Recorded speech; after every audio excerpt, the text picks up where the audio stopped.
What's going on, guys? Omar here with 68 Charger Garage. Welcome back to the page. So on this episode, I'm finally going to be putting in the headers, and also the drive shaft came in last week, so I'm going to be doing that as well. So let's go ahead and get started. Let me know if you have any questions. For these Hooker BlackHeart headers, I actually ended up going with some ARP bolts. So I got these right here. I got the header gaskets directly from Mopar. These are directional, so I need to make sure that I have the right one for the right side. The 8099 AA is the left side or the driver's side. And then the 8098 is the right side or passenger side. So now that I know, I can get started on this. For these, we got part number 1401101. One thing to know about ARP bolts, which I'm sure you guys already know, is that the washers are directional. So they indent a little bit, so that side is going to go towards the bolt head, and then it's going to be flat at the bottom. Pretty much the only thing that I hated about my old engine was the header, specifically the driver's side header, because there was never any room for anything.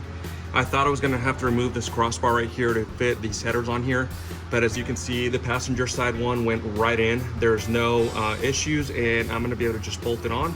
On this side over here, it's a slightly different story. The only thing I'm going to have to remove is the starter right here, but it's just going to be 2 bolts. I guess I'm going to put in the driver's side one in first, and then once I have that secured, I'm going to move on to the passenger side, since I know that one's going to be super easy.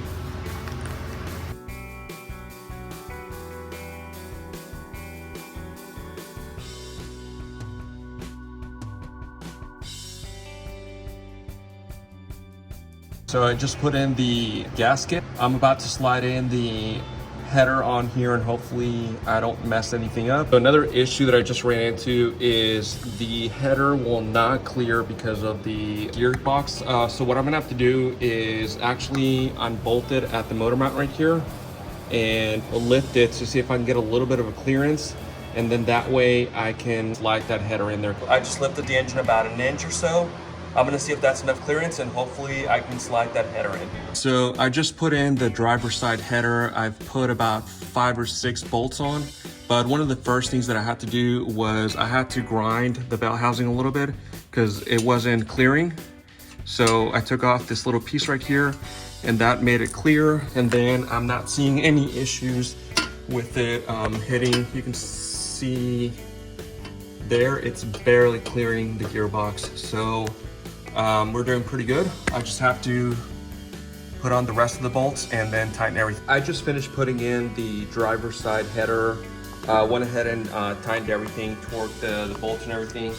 And then once I was about to switch over to the passenger side, I noticed that the block is touching the header right there.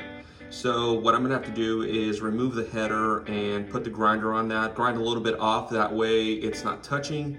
There's not even an indentation. You do see like a little bit of a dark spot right there. The only issue would have been once the car gets hot, I was afraid that it was probably gonna pierce a hole through it. So better safe than sorry. I'm about to start grinding that down and should be able to put the header back on. So I just went ahead and used the grinder on that little corner. As you can see, it's pretty shaved off now. I think the header should go on there, no issues. I'm about to try again. Headers are back on, fix the clearance issue, and I'm about to put the starter back on, and then I can move over to the other side. So I got the header gasket ready on this end. I got the bolts ready as well as the headers. The headers are in. All I need to do is put in the top bolts, and then I can start tightening these guys. For the headers, that's a wrap. There is absolutely no clearance issues, which is awesome. Everything is fitting just right. So the next thing to do is just to put on the drive shaft, and then we can be one step closer to getting this car done. Drive shaft is the next thing going in. I'm gonna do that real quick. And I was also looking at the exhaust. It's from Pipes Exhaust. Got really good reviews, so that's why I decided to go with them. I was originally gonna go with the Hooker BlackHeart full exhaust for a Gen 3 Hemi for a 68 through 70 V body, but those were on crazy back order and I didn't wanna wait. And then also they were close to $1,000, and I ended up getting this one for like, I think $530 on Amazon with Prime and everything. So I think I paid close to $600 for it, which is not bad for what it is. And then I can just probably take it to a muffler shop to have them complete the work, and I don't think it's gonna be close to $1,000 if I'm gonna get the same results. So anyway, let's go ahead and do the drive shaft, and then we can look at the exhaust later.